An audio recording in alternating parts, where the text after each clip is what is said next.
Translate.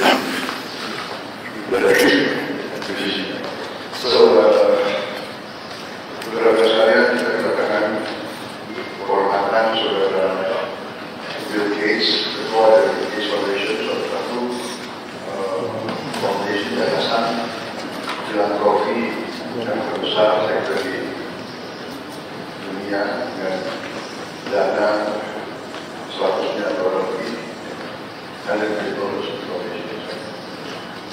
Dan mereka memberi bantuan Tiap tahun 9 miliar dolar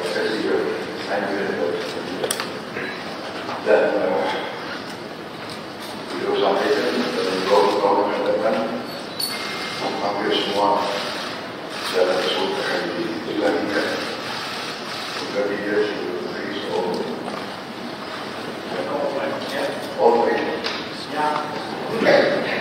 semuanya akan diserahkan. Dan inilah apa ya, pendekatan tokoh-tokoh seperti Bill Gates mungkin lebih Pancasila dari kita. Dan ini sesuatu yang menarik.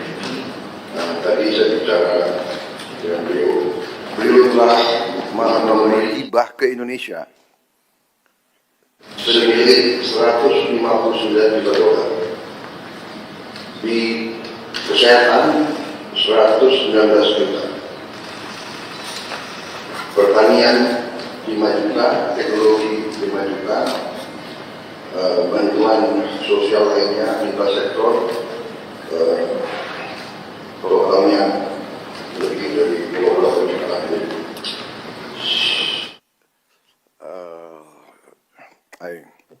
I told the floor that you have assisted us directly in direct donation, more than 159 million US dollars since 2009, mostly into health, terutama hal-hal strategik seperti vaksin polio. Beliau bantuannya 1,3 triliun, dan sekarang kita Bio Farma salah satu produsen 2 miliar dosis vaksin tiap tahun, dan ini untuk dimanfaatkan 42 negara di seluruh dunia, dipakai oleh 900 2 juta orang. Jadi hal-hal semacam ini belum lagi vaksin lain, teknologi mRNA, dan teknologi pembuatan vaksin yang luar biasa, terutama beliau sedang kembangkan vaksin TBC untuk dunia, tapi Indonesia akan jadi salah satu tempat yang akan diuji coba.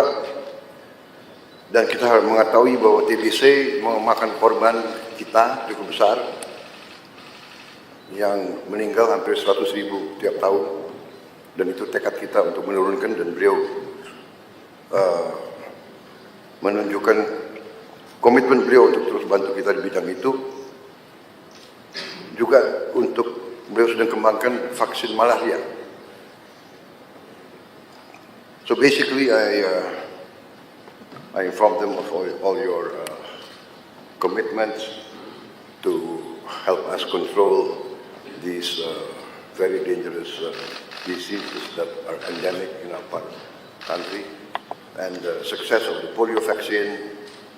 And we look forward to a breakthrough in the malaria and TBC, which I think will not be too far in the future.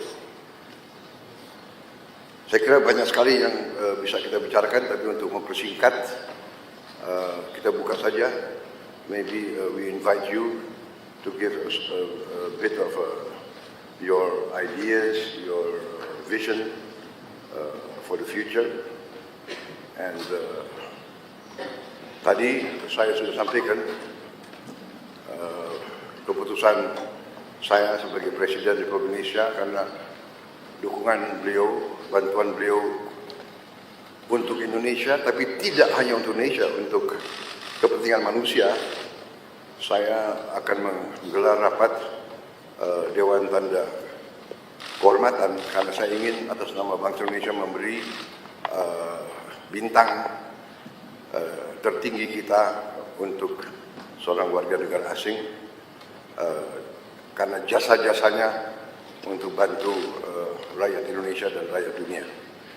I just announced that I've decided to convene our council for the national awards, and to award Mr. Bill Gates for his contribution to the Indonesian people and the world humanity, as a mark of his commitment, dedication to humanitarian causes. And we agreed that I will try to do it in September in New York during the United Nations season. So I think this is a lot, not a lot, all of us will be in agreement that you really deserve this for your contribution to the cause of humanity. Thank you very much. I invite you now to... Please. Well, thanks everybody for coming. I'm excited to be here, and I really appreciate the warm welcome the President has given me. It's an exciting week for me. I had a couple days up in Singapore. The foundation is putting a regional office in there that should allow us to collaborate more closely. The Gates Foundation got started in the year 2000, and so actually it'll be on Thursday after I leave here, I go to New York City, and we'll have a big event to celebrate the 25th anniversary of the foundation and talk about what we've achieved and what our focus will be as we spend the rest of our resources. As you've heard, we mostly work in health, and when I saw that my ownership of Microsoft would be very valuable, I had to ask, what could I do that would have high impact?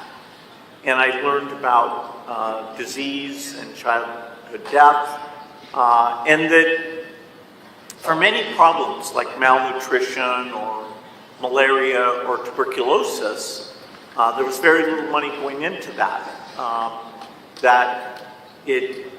The private sector wasn't doing it because the people who were suffering were mostly very poor, and the type of research needed, would require lots of money and lots of patience. And so we made global health the biggest thing for the Gates Foundation. Part of that was creating an organization called Gavi, which was funded by us and governments, and has played a role in providing new vaccines to all the children in the world. And in fact, Indonesia is a great example of that because you've adopted new vaccines like rotavirus for diarrhea, pneumococcus for pneumonia. Now HPV is getting rolled out. And Minister Budi is actually on the board of Gavi. He got to know Gavi well during the pandemic, when that was a very positive relationship between Gavi and Indonesia. So we're carrying that forward. The basic statistic that always is amazing to me is that when the Gates Foundation was started in the year 2000, 10 million children under the age of 5 died that year. And most of that was because of diarrhea, pneumonia, malaria, or a few things that make children vulnerable in their first 30 days. 90% of the deaths were in one of those 4 categories, and so we committed that we would study those, create new tools, including vaccines, and help get them delivered.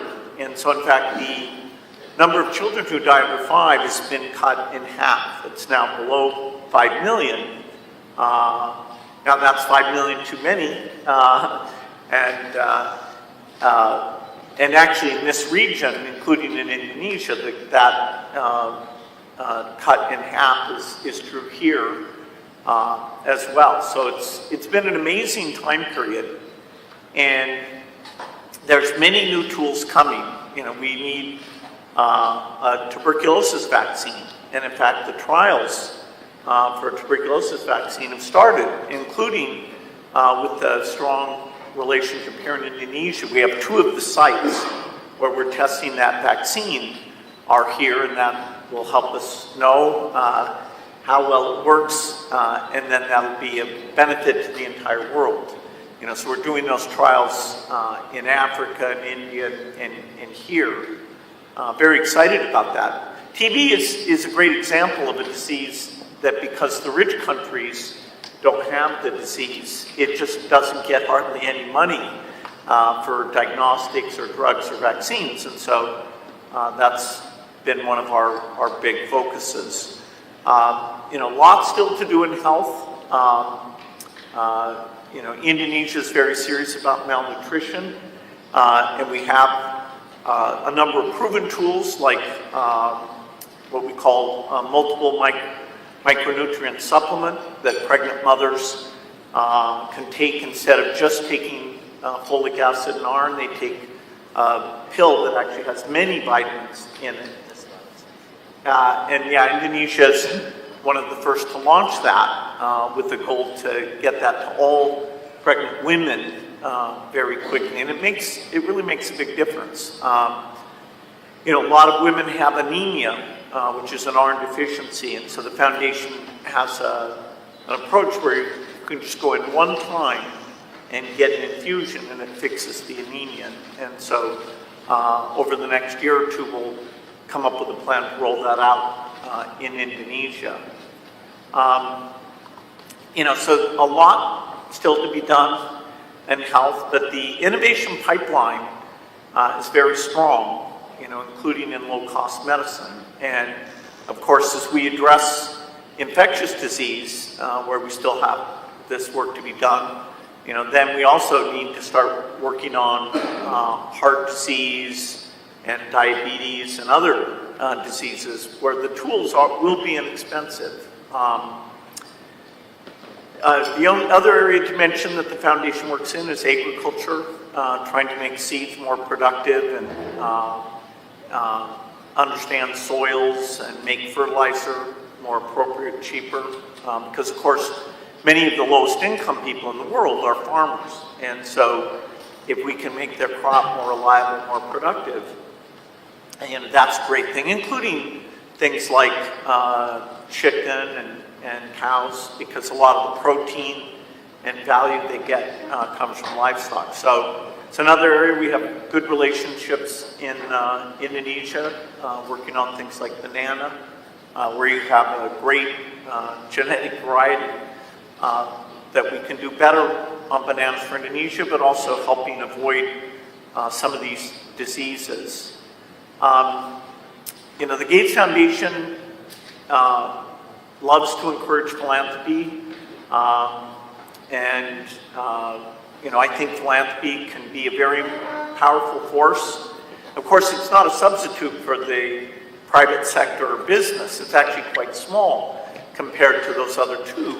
And yet there are things like piloting new ways of doing education or piloting new medical tools where philanthropy can come in and do it in a unique way. And then if it works very well, over time, government will change the educational approach or the health approach. And philanthropy can be a lot of fun. It can be very high impact. We've had collaborations, not just with the government, but also with some of the philanthropists in Indonesia. Dr. Tahir's worked with us over the years. The Tanoto Foundation, the Tahia Foundation, a number of you, and we look forward to expanding that. Philanthropy is growing quite a bit. For example, today in India, about half of the work we do is with philanthropists in India. And it's kind of a perfect combination because we understand the global science very well, and the local philanthropist understands how you communicate, how you work with the government. They can go and see, is it really working, is it not working? And so these collaborations, I'm hopeful that we'll have more of those in the future.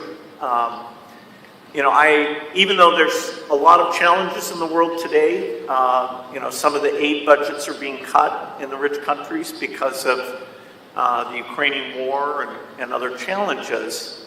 I actually am optimistic that even if in the short run, in some parts of the world, particularly Africa, that the death rate may actually go back up a bit. If we take a longer time frame, and look at the next 20 years, I think we can achieve a lot. We can finish polio. The only disease that was ever eradicated was smallpox, and so polio would be the second major disease. We're very close to doing that. And once we finish polio, we'd like to try and eradicate measles and malaria as well. We have some new tools for that. And of course, part of my optimism about the innovation is because we have now artificial intelligence. And artificial intelligence, I can't state strongly enough how amazing this tool is, even in the last 6 months. The improvement, I know Satya Nadella from Microsoft was here last year talking about data centers and working with the government on those, some of those things. But the AI is going to help us discover new tools, and even in the delivery of health and education and agriculture advice, we'll be using AI. So, I've really enjoyed the philanthropic work, and I look forward to doing more. And again, thanks for the incredibly warm welcome that the President has provided for me. Thank you.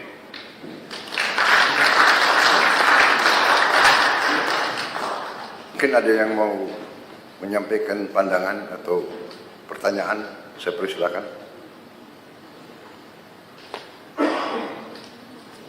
Silakan. Terima kasih Bapak Presiden. Well, first of all, thank you, Mr. Gate, for your contribution to Indonesia and also to the world. under the direction of Bapak Presiden, actually, as a Minister of Investment, and also at the same time, I lead the CEO of Danantara, which is our newly established sovereign wealth fund. And actually, yesterday morning, we had a discussion with your team, because in Danantara, we're also setting up the Danantara Trust Fund. And, on the internal discussion, we are committed actually to put 1 to up to 2.5% of our dividend payout ratio. So if you look at the number, actually, every year in the Danantara Trust Fund, we are going to put every year at least $100 million. $100 million. And for the next 5 years, even 5 to 6 years, if you look at the number, actually we will pledge to put up to $1 billion in the Danantara Trust Fund. So there's a potential collaboration with Gates Foundation also, because we are looking also in the same line of industries such as education, health, sanitation, and poverty alleviation. So again, there's a potential collaboration, and we look forward get your feedback also on this. Thank you. And ladies and gentlemen, I'm working with Pak Rosan basically because every year I have a 1 billion rolling over grant for all institutions, and most of them come from the Gates only, like Global Fund. Yeah. And that is where I learned that in developed countries, the philanthropy funding average is 2%. So the potential in Indonesia with 1.5 trillion GDP is $30 billion per annum. However, many Indonesians would like to give, but the money they give not through Indonesia, but through other countries. Because during COVID, I received a lot of grant from Pak Mukhtar, Sinar Wijaya, from Tanoto Foundation, but through other countries. The reason is because we don't have a trusted entities, because trust cannot be forced. It has to be earned. So that's why I talked with Pak Rosan, maybe we can establish, copying what Temasek Trust has, creating a Danantara Trust. And I wish Pak Bill, you can sit at the board with Pak Ray Dalio, your friends, because Pak Ray Dalio and Bill Gates also sit at the board of the Chinese philanthropic education. Pak Rosan have the ample of money as a catalytic functions, and I believe all of our friends here can contribute also, and you can also help to contribute. And Pak Gates have a systematic management that can help us earning the trust for these people so they can start giving the money to us. Thank you.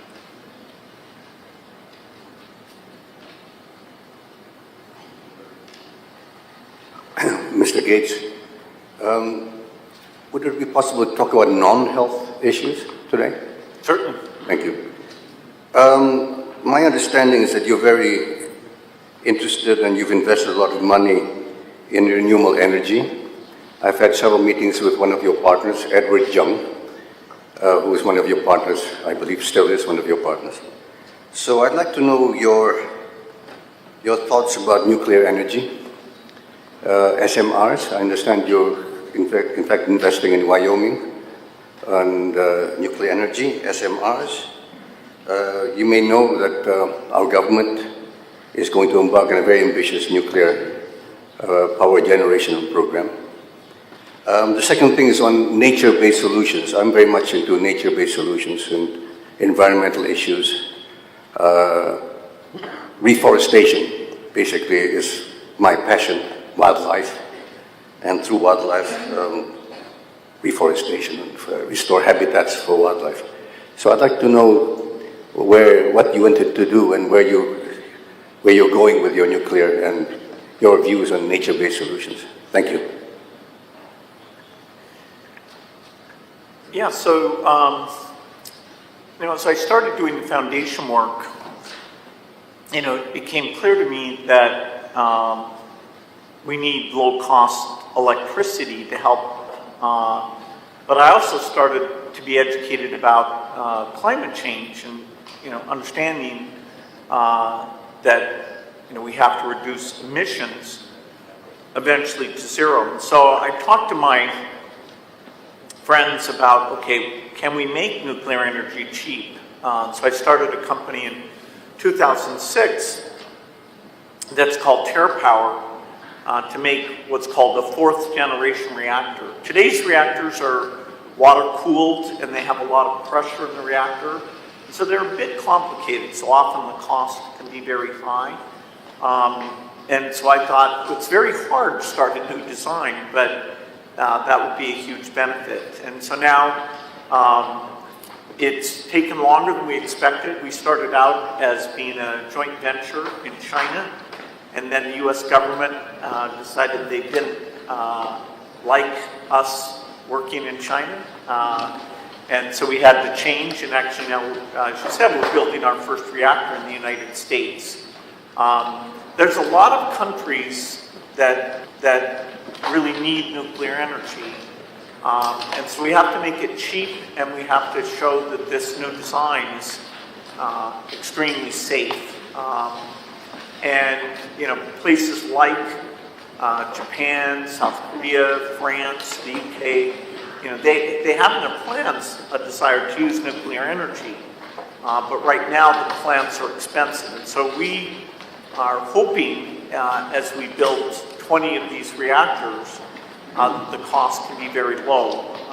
Part of that will be through a very strong partnership we have with some companies in South Korea. Hyundai and SK are investors in this work. And so in 2030, that first reactor will turn on. And so during that decade, we would hope to build over 30 gigawatts of electricity. Karunia yang diberikan oleh Yang Maha Kuasa kepada kita sungguh sangat besar dan sungguh sangat beragam. Namun, tengah segala karunia tersebut, kita pun harus berani untuk menjadi bangsa yang berani, bangsa yang tidak takut tantangan, bangsa yang tidak takut rintangan, bangsa yang tidak takut ancaman.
the goals that have been set. If it's okay, I would like to welcome Mr. Gates. My name is Arini Subianto. I'm from Persada Capital Investama. In fact, I just met with Microsoft last Monday, Microsoft Education, and I asked them what can they do for Indonesian education. I'm primarily working with a few CSRs within my work, and we learned that we really need to address the quality of teaching, because otherwise there's no way for us to increase the quality of education if the teaching faculties are not standard. And I learned from the Microsoft team that you actually have the Copilot AI, which enables self-teaching for a lot of teachers or teaching faculty. And the question that I asked on Monday, which now I'm going to address to you, is there any way that we could actually collaborate more and give more? Because I would like to actually knock on doors. Buat bapak-bapak di sini to everyone that's present here, because the government will not be able to do it alone. The private sector needs to actually contribute in eradicating illiteracy and improving the teaching quality. Hence, we can actually achieve higher order thinking. Unfortunately, that is the biggest hurdle that we experience in finding new talent in employment. And I heard Bapak Presiden had pushed for the AI learning and everything. Unfortunately, we don't have the infrastructure in terms of the brain capacity to even think properly to create simple tasks. So I wonder if we could actually use your Copilot to be deployed to around Indonesia, using the hands of CSRs, because there's no way we can do this alone. No way one party can do it alone. Using the tools of everybody's CSRs, as you said, nobody trusts to give money to people they don't know, like Pak Budi had said, and I completely agree with that. So if they know everyone that sits here and actually working for the same cause and the same vision, the basic need that we need is to help our teachers, teaching faculties all over Indonesia, from maybe -10 to become -5, -5 to become 0, and hopefully the more elite education could become more global standard. So it's a very big question, but that's basically the essence. Thank you. Yeah, so, obviously I think, if you've got two things that help the future of your country, that health and education, would go together. The healthier the kids are, less stunting, malnutrition, the more they can be educated, and then, of course, the more they're educated, then their, economic output allows the government to put more into health, and you get this virtuous cycle. If you look at education statistics in this region, the two exemplars would be Singapore and Vietnam. Singapore is kind of amazing, which is, okay, they're rich and it's partly cultural, but their education outcomes are really amongst the best in the world. Vietnam, for its level of income, is the best in the world. They run, and it's not through the use of technology. I'm a huge believer that, particularly as you get up into high school and college, that having access to these learning tools, these tutoring tools from AI will help. But the key thing that allows a country to be an exemplar is that they train the teachers well, and they have very high expectations for the teachers. In some countries, the teachers are so politically strong that asking them to do this, what's called structured pedagogy, sometimes doesn't work well. Our education work is a very small part of the foundation, only about 4%, and most of it's in the US, but we have some partners in India. Ashish Dewan, who's actually a board member of the Gates Foundation. And India's a good story because 5 years ago I would have said to you, India is not very serious about education because the measurements, they weren't paying attention. But really in the last 5 years, they're adopting new practices, including structured pedagogy. They're seeing very good improvement from quite a low level. But they're willing to look at the bad statistics and say, oh no. And they have a lot of interstate competition, whereas one state's doing something well, the other states are like, oh no, we have to catch up. So I think they're, even regionally, there's a lot that can be learned. Then you do want to connect into AI.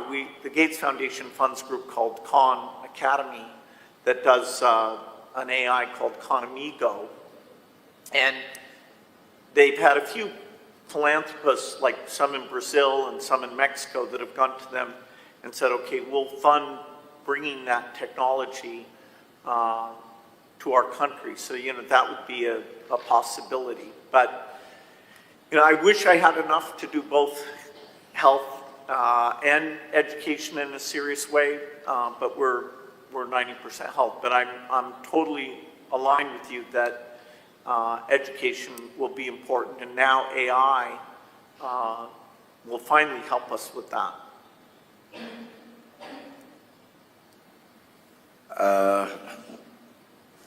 I think because of the time and Mr. Gates' very tight schedule, he has to fly to New York, so I apologize if I cannot give the opportunity to all of you, but at least we have heard the vision of Mr. Bill Gates, and Mr. Bill Gates promised also to sponsor very important events in Bali. First is about malaria, and the second is cervical cancer. Two important international conferences. Most of the important stakeholders around Asia Pacific will be there, and we are talking more and more about how we can interface and cooperate with the Gates Foundation on many critical matters. So I think we thank you, Mr. Bill Gates, for spending some time with us. And once again, I would like to thank you on behalf of the Indonesian people and the government for your commitment and your attention to important issues that we face. And yes, so we would like to acknowledge your great contribution, and also we would like to work together with you in the future. Once again, thank you very much. Yeah. Well, thank you all. I look forward to coming up with partnerships and all these different areas. So it's great to be here. Ya, saya minta maaf yang barisan belum kenalan, saya kira bisa maju ke depan untuk kasih tangan ke beliau. Kapan lagi ketemu Bill Gates? Cepat-cepat, tukang foto cepat.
Iya, Bapak di mau.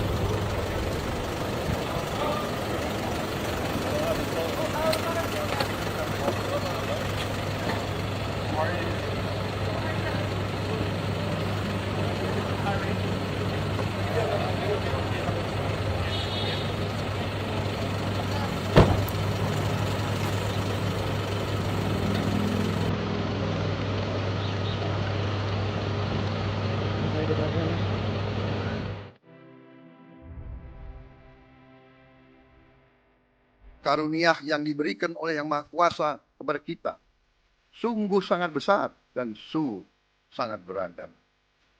Namun, tengah segala karunia tersebut, kita pun harus berani untuk menjadi bangsa yang berani, bangsa yang tidak takut tantangan, bangsa yang tidak takut rintangan, bangsa yang tidak takut ancaman.